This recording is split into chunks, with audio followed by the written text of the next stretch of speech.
उन्होंने केवल कहा था 3 दिनों तक आपको भूमि शयन करना चाहिए, 11 दिनों से आप भूमि शयन कर रहे हैं। इस कड़कड़ाती ठंड में इस प्रकार का शयन करना। मित्रों, ब्रह्मा जी ने सृष्टि को निर्माण किया, उस समय उन्होंने एक शब्द को सुना था। भारत की संस्कृति का सबसे मूल शब्द है तप तप इति। हमारे पूज्य गुरुदेव के गुरुदेव परम गुरु कहा करते थे, कांची के परमाचार्य जी महाराज, तपश्चर। मैं जब भी उनसे मिलता था वे कहते थे तपश्चर। आज तप की कमी हो गई है और उस तप को हमने साकार आप में देखा। मुझे इस परंपरा को देखते हुए केवल एक राजा याद आता है जिसमें यह सब कुछ था, और उस राजा का नाम छत्रपति शिवाजी महाराज। छत्रपति शिवाजी महाराज। मित्रों, लोगों को पता नहीं है शायद, वे स्वयं जब मल्लिकार्जुन के दर्शन के लिए श्रीशैलम के ऊपर गए, 3 दिन का उपवास किया, 3 दिन शिव मंदिर में रहे, और महाराज ने कहा कि मुझे राज्य नहीं करना है, मुझे संन्यास लेना है, मैं शिव जी की आराधना के लिए जन्मा हूं, मुझे संन्यास लेना है, मुझे वापस मत ले जाइए। इतिहास का वो बड़ा विलक्षण प्रसंग है। उस प्रसंग में उनके सारे ज्येष्ठ मंत्रियों ने उनको समझाया और लौटा करके लाया कि यह भी आपका कार्य भगवत सेवा ही है।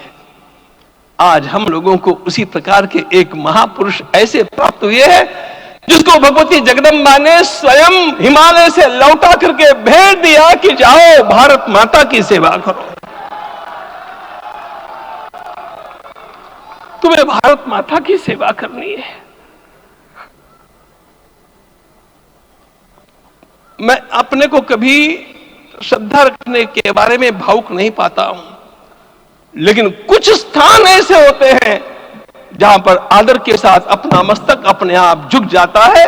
ऐसा एक स्थान हम लोगों को उच्च पदस्थ इस राजर्षि ने जब दिखाया तो मुझे छत्रपति शिवाजी महाराज के गुरु समर्थ रामदास स्वामी महाराज की याद आ गई।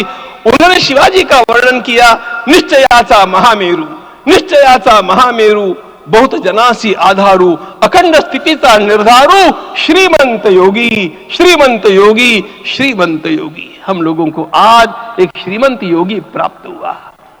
आज मैं यहां पर केवल इसलिए खड़ा हूं कि इतने तपस्या के पश्चात इन सारे महात्माओं की अनुमति लेकर के और उनके आशीर्वाद लेकर के उनका यह तप पूर्ण करने के लिए, उसकी सांगता के लिए उनको चरणामृत दिया जा रहा है।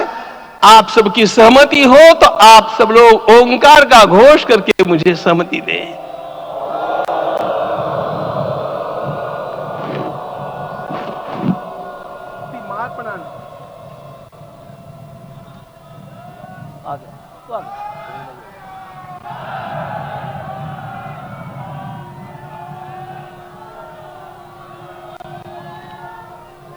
अपना उपवास पूर्ण कर रहे हैं माननीय प्रधानमंत्री जी।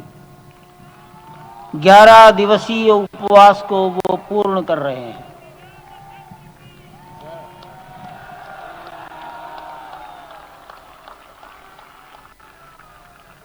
मैं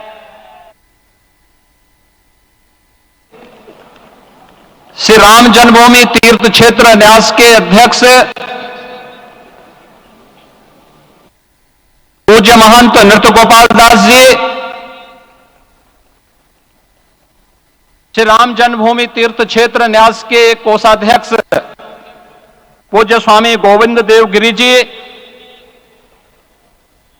महासचिव सम्मान्य श्री चंपत राय जी, देश के कोने कोने से यहां पर पधारे पूज्य संतजन, अपने अपने क्षेत्र के नेतृत्व देने वाले सभी उपस्थित महानुभाव, रामोत्सव के इस पावन पर्व के अवसर पर आदरणीय प्रधानमंत्री जी का मैं आप सबकी ओर से हृदय से स्वागत करता हूं, अभिनंदन करता हूं, स्वागत करता हूं, अभिनंदन करता हूं। इस अवसर पर पधारे राष्ट्रीय स्वयंसेवक संघ के सरसंघ चालक आदरणीय डॉक्टर मोहन भागवत जी का, अन्य समागत अतिथियों और महानुभावों का मैं हृदय से स्वागत करता हूं, अभिनंदन करता हूं। प्रभु रामलला के भव्य, दिव्य और नव्य धाम में विराजने की आप सभी को कोटि कोटि बधाई। 500 वर्षों के लंबे अंतराल के उपरांत आज के इस चर्चित प्रतीक्षित मौके पर अंतर मन में भावनाएं कुछ ऐसी हैं कि उन्हें व्यक्त करने के लिए शब्द नहीं मिल रहे हैं। मन भावुक है, भाव विभोर है, भाव विह्वल है। निश्चित रूप से आप सब भी ऐसा महसूस कर रहे होंगे। आज इस ऐतिहासिक और अत्यंत पावन अवसर पर भारत का हर नगर, हर ग्राम अयोध्या धाम है। आज के इस चर्चित प्रतीक्षित मौके पर अंतर मन में भावनाएं कुछ ऐसी हैं कि उन्हें व्यक्त करने के लिए शब्द नहीं मिल रहे हैं। मन भावुक है, भाव विभोर है, भाव विह्वल है। निश्चित रूप से आप सब भी ऐसा महसूस कर रहे हैं। आज के इस चर्चित प्रतीक्षित मौके पर अंतर मन में भावनाएं कुछ ऐसी हैं कि उन्हें व्यक्त करने के लिए शब्द नहीं मिल रहे हैं। भाव विभोर है, भाव विह्वल है। निश्चित रूप से आप सब भी इस दिन की प्रतीक्षा में लगभग 5 शताब्दी व्यतीत हो गई। दर्जनों पीढ़ियां अधूरी कामना लिए इस धराधाम से साकेत धाम में लीन हो गई, किंतु प्रतीक्षा और संघर्ष का क्रम सतत जारी रहा। श्री राम जन्मभूमि संभवतः विश्व में पहला ऐसा अनूठा प्रकरण होगा जिसमें किसी राष्ट्र के बहुसंख्यक समाज ने अपने ही देश में, अपने आराध्य की जन्मस्थली पर मंदिर निर्माण के लिए इतने वर्षों तक और इतने स्तरों पर लड़ाई लड़ी हो। संतों, सन्यासियों, पुजारियों, नागाओं, निहंगों, बुद्धिजीवियों, राजनेताओं, जनजातियों सहित समाज के हर वर्ग ने जाति पाति, विचार दर्शन, उपासना पद्धति से ऊपर उठ करके राम काज के लिए स्वयं को उत्सर्ग किया। अंततः वह शुभ अवसर आ ही गया जब कोटि कोटि आस्थावानों के त्याग और तप को पूर्णता प्राप्त हो रही है। आज आत्मा प्रफुल्लित, आस्थावानों के त्याग और तप को पूर्णता प्राप्त हो रही है। आज आत्मा प्रफुल्लित है इस बात से कि मंदिर वही बना है जहां बनाने का संकल्प लिया था। संकल्प और साधना की सिद्धि के लिए हमारी प्रतीक्षा की इस समाप्ति के लिए और संकल्प की पूर्णता के लिए आदरणीय प्रधानमंत्री श्री नरेंद्र मोदी जी का हृदय से आभार और अभिनंदन। माननीय प्रधानमंत्री जी, 2014 में आपके आगमन के साथ ही भारतीय जनमानस कह उठा था कि मोरे जिय भरोस दृढ़ सोई, मिलहि राम सगुन शुभ होई। अभी गर्भगृह में वैदिक विधि विधान से रामलला के बाल विग्रह के प्राण प्रतिष्ठा को हम सब साक्षी बने हैं। अलौकिक छवि है हमारे प्रभु की, बिल्कुल वैसे ही जैसे तुलसीदास जी ने कहा कि नव कंज लोचन कंज मुख कर कंज पद कंजारुणम। धन्य है वह शिल्पी जिसने हमारे मन में बसे राम की छवि को मूर्त रूप प्रदान किया है।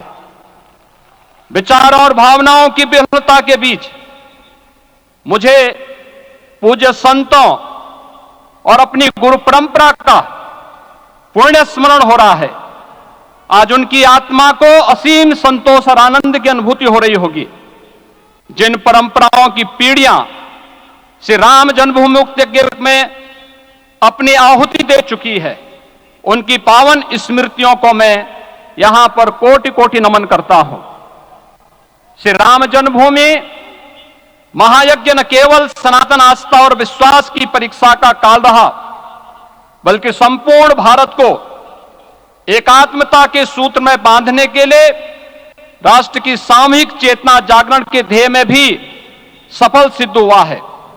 सदियों के बाद भारत में हो रहे इस चिर प्रतीक्षित नवविवाह को देख अयोध्या समेत पूरा भारत का वर्तमान आनंदित हो उठा है। भाग्यवान है हमारी पीढ़ी जो इस राम काज के साक्षी बन रहे हैं, और उससे भी बड़ा भाग्य है वो जिन्होंने सर्वस्व इस राम काज के लिए समर्पित किया है और करते चले जा रहे हैं। जिस अयोध्या को अवनी की अमरावती और धरती का वैकुंठ कहा गया, वह सदियों तक अभिषिप्त थी, उपेक्षित रही, सुनियोजित तिरस्कार झेलती रही। अपनी ही भूमि पर सनातन संयम की शिक्षा देता है और भारतीय समाज ने संयम बनाए रखा। लेकिन हर एक दिन के साथ ही हमारा संकल्प और भी दृढ़ होता गया, और आज देखिए पूरी दुनिया अयोध्या के वैभव को निभा रही है। हर कोई अयोध्या आने को आतुर है। आज अयोध्या में त्रेतायुगीन वैभव उतर आया है, दिख रहा है। यह धर्मनगरी विश्व की सांस्कृतिक राजधानी के रूप में प्रतिष्ठित हो रही है। पूरा विश्व दिव्य और भव्य अयोध्या का साक्षात्कार कर रहा है। आज जिस सुनियोजित एवं तीव्र गति से अयोध्यापुरी का विकास हो रहा है, वह प्रधानमंत्री जी के दृढ़ संकल्प, इच्छा शक्ति और दूरदर्शिता के बिना संभव नहीं था। कुछ वर्ष पहले कल्पना से परे था कि अयोध्या में एयरपोर्ट होगा, यहां के नगर के भीतर 4 लेन की सड़कें होंगी, सरयू जी में क्रूज चलेंगे, अयोध्या की खोई गरिमा वापस आएगी। लेकिन मित्रों, डबल इंजन की सरकार के प्रयास से आज आप सबके सहयोग से सब साकार हुआ है। सांस्कृतिक अयोध्या, आयुष्मान अयोध्या, स्वच्छ अयोध्या, सक्षम अयोध्या, सुरम्य अयोध्या, सुगम्य अयोध्या, दिव्य अयोध्या और भव्य अयोध्या के रूप में पुनरुद्धार के लिए हजारों करोड़ रुपए वर्तमान में यहां पर भौतिक विकास के लिए लग रहे हैं। राम जी की पेड़ी, नया घाट, गुप्तार घाट, ब्रह्मकुंड, भरत कुंड, सूरज कुंड, विभिन्न कुंडों के कायाकल्प, संरक्षण, संचालन, रखरखाव के कार्य हो रहे हैं। रामायण परंपरा की कल्चरल मैपिंग कराई जा रही है। राम वनगमन पथ पर रामायण वीथिका का निर्माण हो रहा है। नई अयोध्या में पुरातन संस्कृति और सभ्यता को संरक्षण तो हो ही रहा है, भविष्य की जरूरतों को देखते हुए आधुनिक पैमाने के अनुसार सभी नगरीय सुविधाएं भी विकसित हो रही हैं। इस मोक्षदायिनी नगरी को आदरणीय प्रधानमंत्री जी की प्रेरणा से अब सोलर सिटी के रूप में भी विकसित किया जा रहा है। पूरी अयोध्या में विश्व के सनातन आस्थावानों, संतों, पर्यटकों, शोधार्थियों, जिज्ञासुओं के प्रमुख केंद्र के रूप में इसे बनाने की ओर से अग्रसर किया जा रहा है। यह एक नगर या तीर्थ भर का विकास नहीं है, यह उस विश्वास की विजय है जिसे सत्यमेव जयते के रूप में भारत के राज चिन्ह में अंगीकार किया गया है। यह लोक आस्था और जन विश्वास का विजय है, भारत के गौरव की पुनर्प्रतिष्ठा है। अयोध्या का दिव्य दीपोत्सव नए भारत की सांस्कृतिक पहचान बन रहा है और श्री रामलला की प्राण प्रतिष्ठा का समारोह भारत की सांस्कृतिक अंतरात्मा को समरस की एक अभिव्यक्ति सिद्ध कर रहा है। श्री राम जन्मभूमि मंदिर की स्थापना भारत के सांस्कृतिक पुनर्जागरण का आध्यात्मिक अनुष्ठान है। यह राष्ट्र मंदिर है। निसंदेह श्री रामलला विग्रह की प्राण प्रतिष्ठा राष्ट्रीय गौरव का एक ऐतिहासिक अवसर है। निश्चिंत रहिए, प्रभु राम की कृपा से अब कोई अयोध्या की परिक्रमा में बाधा नहीं बन पाएगा। अयोध्या की गलियों में अब गोलियों की गड़गड़ाहट नहीं होगी, कर्फ्यू नहीं लगेगा। अपितु यहां दीपोत्सव, रामोत्सव और यहां की गलियों में श्री राम नाम संकीर्तन से यहां की गलियां गुंजायमान होंगी, क्योंकि अवधपुरी का में रामलला का विराजना राम राज्य की स्थापना की उद्घोषणा भी है। राम राज्य बैठे त्रिलोका, हर्षित भये गए सब शोका। राम राज्य भेदभाव रहित समृद्ध समाज का द्योतक है और हमारे यशस्वी प्रधानमंत्री जी की नीतियों, विचारों और योजनाओं का आधार है।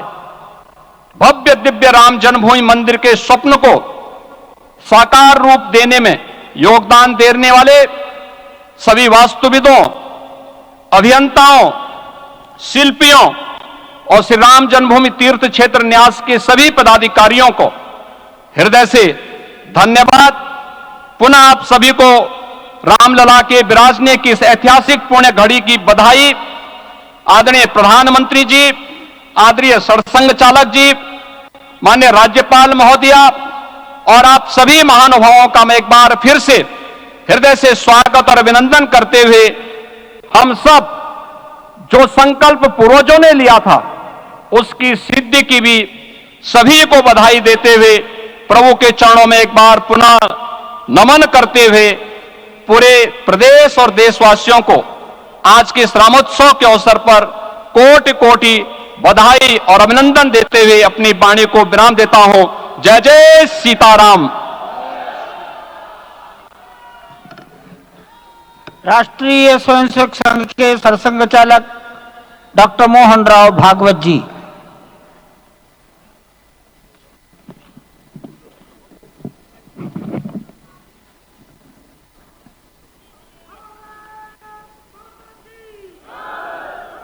आदरणीय प्रधानमंत्री जी, उत्तर प्रदेश के आदरणीय मुख्यमंत्री जी, आदरणीय राज्यपाल महोदया, देश के आज विद्यमान सभी पंथ संप्रदायों का प्रतिनिधित्व करने वाले हमारे संत, ऋषि, आचार्यगण और समाज के सब स्तरों का प्रतिनिधित्व करने वाले निमंत्रित महानुभाव, आज का आनंद शब्दों में वर्णनातीत है और उसके वर्णन करने का प्रयास इसके पहले के वक्तव्यों में अच्छा हो गया है। यह भी बता दिया गया है और हम जानते भी हैं कि आज अयोध्या में रामलला के साथ भारत का स्व लौट के आया है।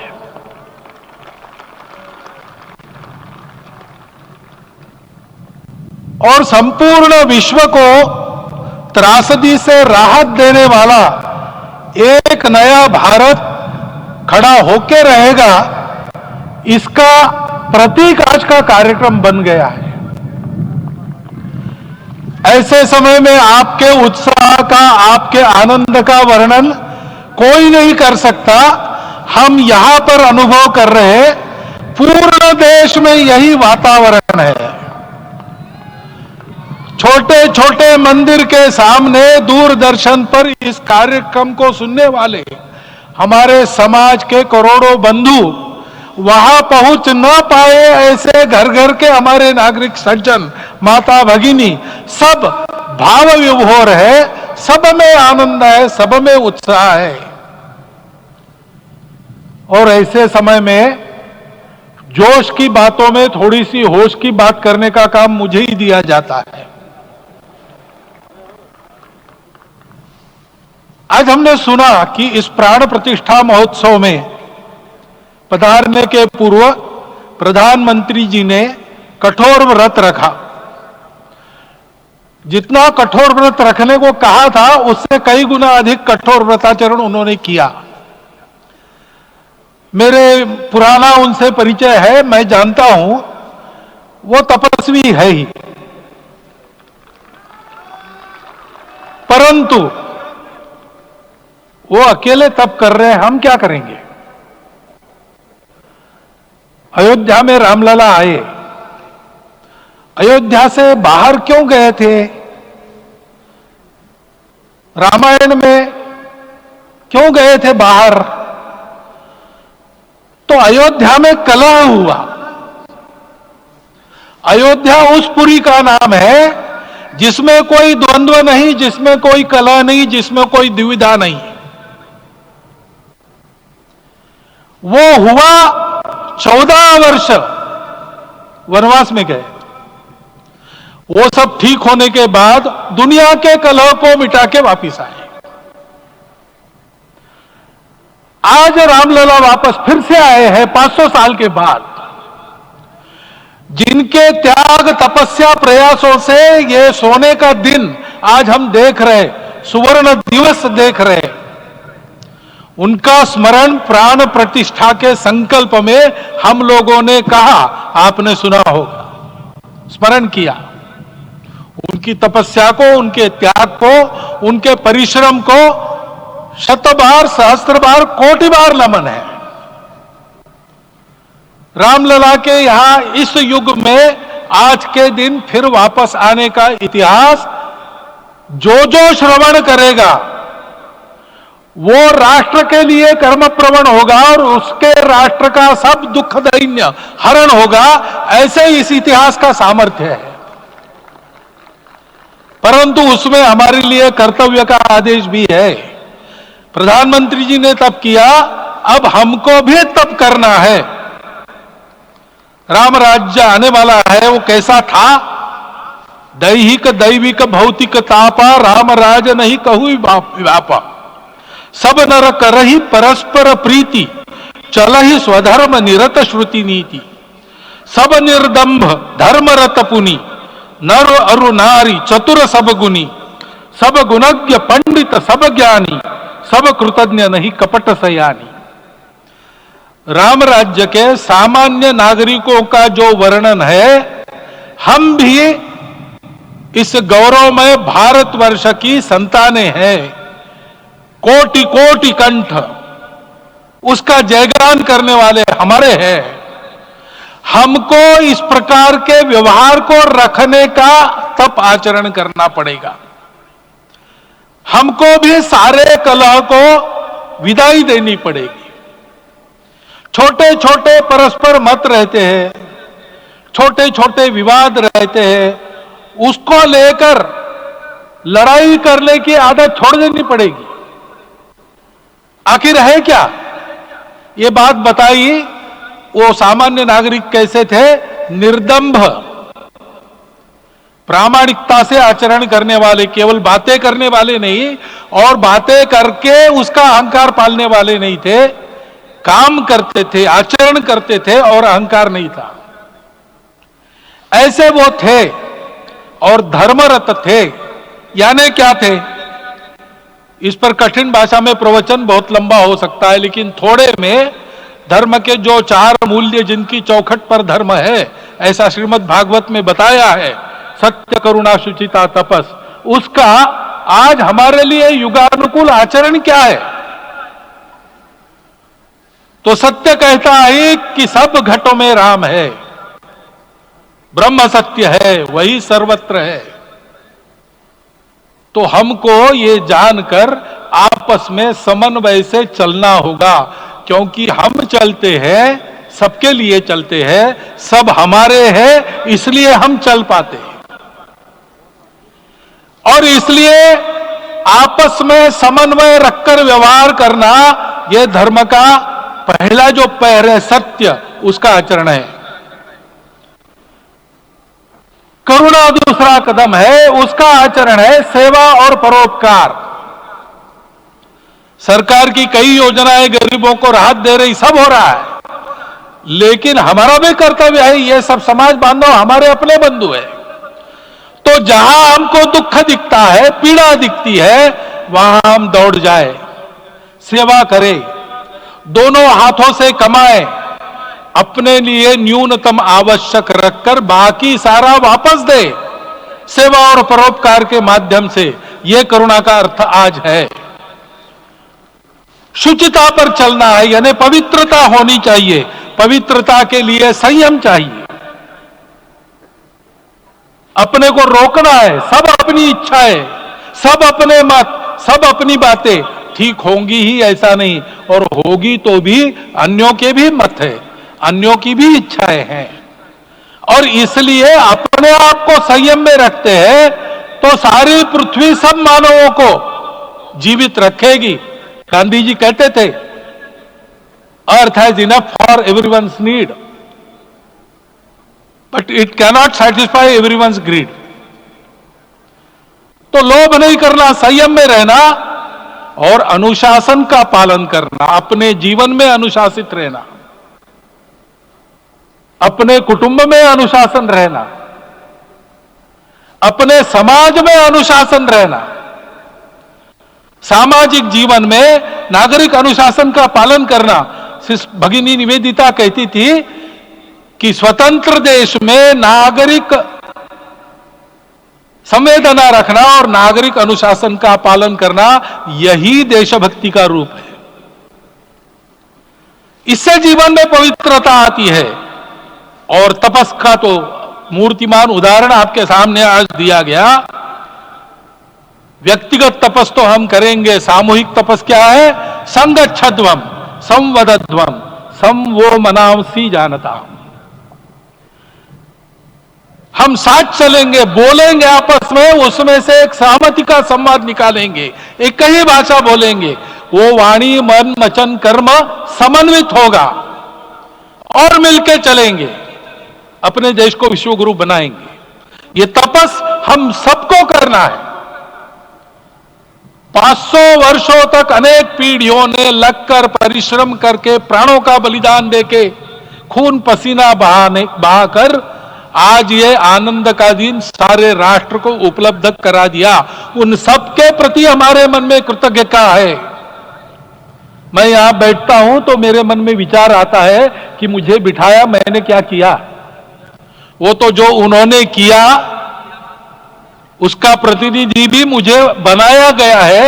उस प्रतिनिधि के नाते मैं ये अवदान स्वीकार करता हूं और उन्हीं को अर्पण करता हूं। परंतु उनका ये व्रत हमको आगे लेके जाना है।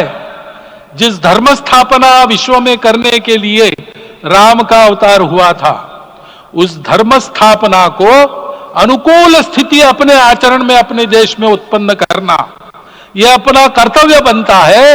रामलला आए हैं हमारे मन को आह्लादित करने के लिए, उत्साहित करने के लिए, प्रेरणा देने के लिए, साथ साथ इस कर्तव्य की याद दिलाकर उसमें कृति प्रवण करने के लिए आए हैं। उनका आदेश सर पे लेके हम यहां से जाए। सब लोग तो यहां आ नहीं सके, लेकिन वो सुन रहे, देख रहे। अभी इसी क्षण से इस व्रत का पालन हम करेंगे तो मंदिर निर्माण पूरे होते होते विश्व गुरु भारत का निर्माण भी पूरा हो जाएगा। इतनी क्षमता हम सबकी है। इसका मैं एक बार स्मरण देता हूं, आप सबको धन्यवाद देता हूं और मेरे 4 शब्द समाप्त करता हूं। भारत के यशस्वी प्रधानमंत्री माननीय नरेंद्र भाई मोदी जी अपने मनोभाव प्रकट करेंगे।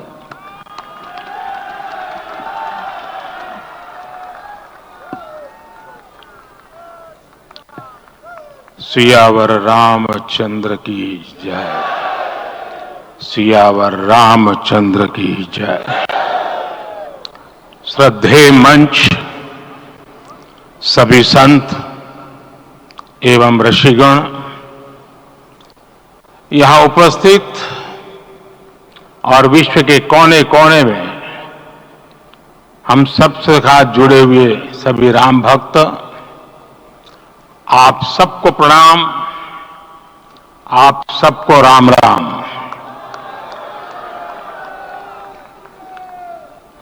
आज हमारे राम आ गए हैं।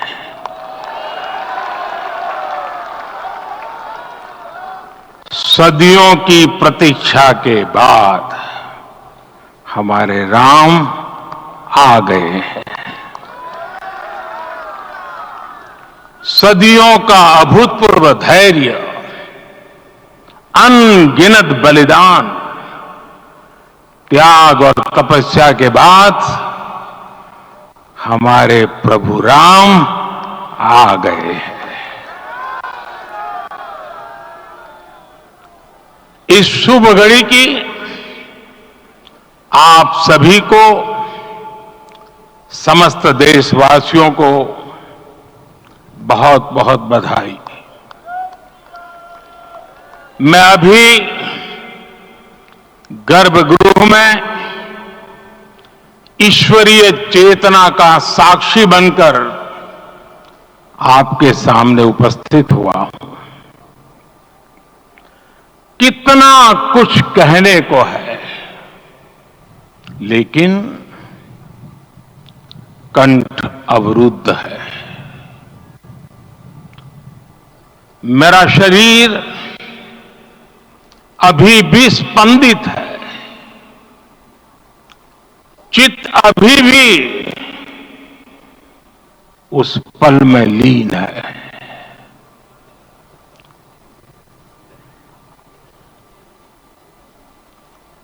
हमारे रामलला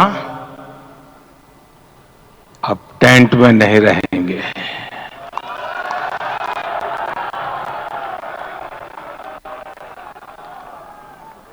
हमारे रामलला अभी दिव्य मंदिर में रहेंगे। मेरा पक्का विश्वास है, अपार श्रद्धा है कि जो घटित हुआ है, इसकी अनुभूति देश के, विश्व के कोने कोने में राम भक्तों को हो रही होगी। ये क्षण अलौकिक है, ये पल पवित्रतम है। ये माहौल, ये वातावरण, ये ऊर्जा, ये घड़ी प्रभु श्री राम का हम सब पर आशीर्वाद है। 22 जनवरी 2024 का ये सूरज एक अद्भुत आभा लेकर आया है। 22 जनवरी 2024 ये कैलेंडर पर लिखी एक तारीख नहीं, ये एक नए काल चक्र का उद्गम है।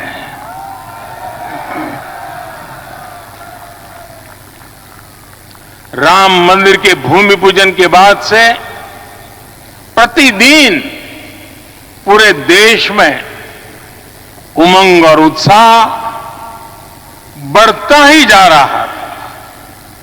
निर्माण कार्य देख देशवासियों में हर दिन एक नया विश्वास पैदा हो रहा था।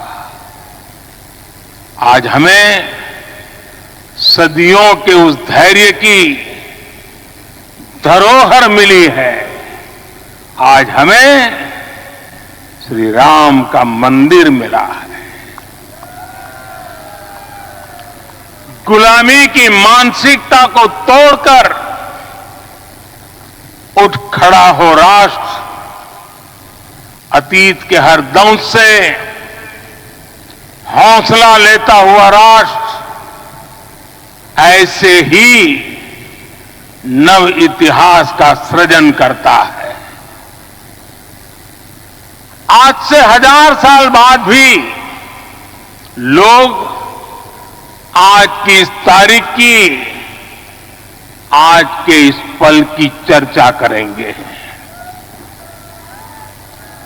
और ये कितनी बड़ी राम कृपा है कि हम सब इस पल को जी रहे हैं, इसे साक्षात घटित होते देख रहे हैं। आज दिन, दिशाएं, दिग दिगंत सब दिव्यता से परिपूर्ण है। ये समय सामान्य समय नहीं है। ये काल के चक्र पर सर्वकालिक शाही से अंकित हो रही अमिट स्मृति रेखाएं हैं। साथियों, हम सब जानते हैं कि जहां राम का काम होता है, वहां पवन पुत्र हनुमान अवश्य विराजमान होते हैं। इसलिए मैं राम भक्त हनुमान और हनुमान गढ़ी को भी प्रणाम करता हूं। मैं माता जानकी, लक्ष्मण जी, भरत, शत्रुघ्न सबको नमन करता हूं। मैं पावन अयोध्यापुरी और पावन सरयू को भी प्रणाम करता हूं। मैं इस पल दैवीय अनुभव कर रहा हूं कि जिनके आशीर्वाद से ये महान कार्य पूरा हुआ है। वे दिव्य आत्माएं, वे दैवीय विभूतियां भी इस समय हमारे आसपास उपस्थित है। मैं इन सभी दिव्य चेतनाओं को भी कृतज्ञता पूर्वक नमन करता हूं। मैं आज प्रभु श्री राम से क्षमा याचना भी करता हूं। हमारे पुरुषार्थ, हमारे त्याग, तपस्या में कुछ तो कमी रह गई होगी कि हम इतनी सदियों तक ये कार्य कर नहीं पाए। आज वो कमी पूरी हुई है।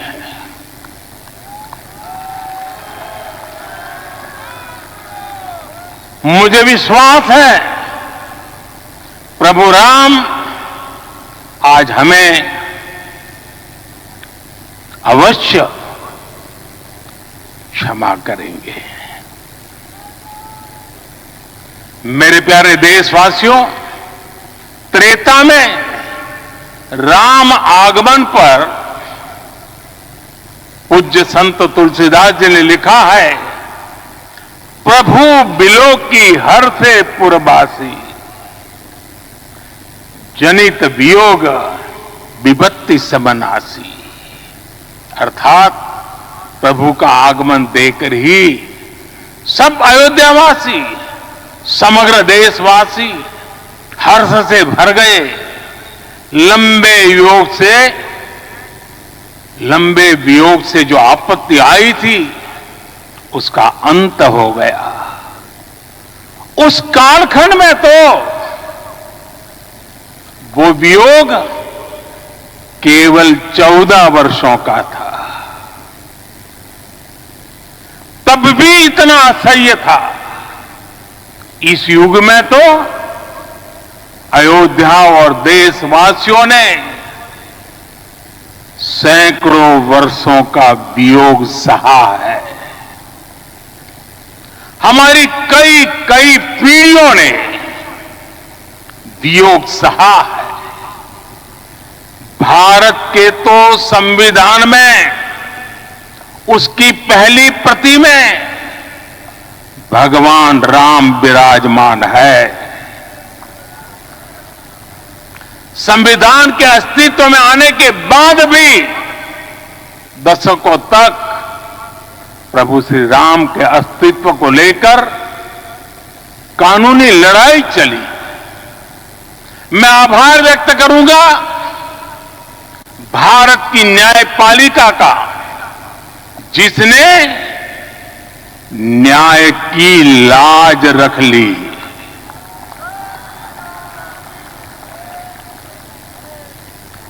न्याय के पर्याय प्रभु राम का मंदिर भी न्यायबद्ध तरीके से ही बना। साथियों, आज गांव-गांव में एक साथ कीर्तन संकीर्तन हो रहे हैं। आज मंदिरों में उत्सव हो रहे हैं। स्वच्छता अभियान चलाए जा रहे हैं। पूरा देश आज दीपावली मना रहा है। आज शाम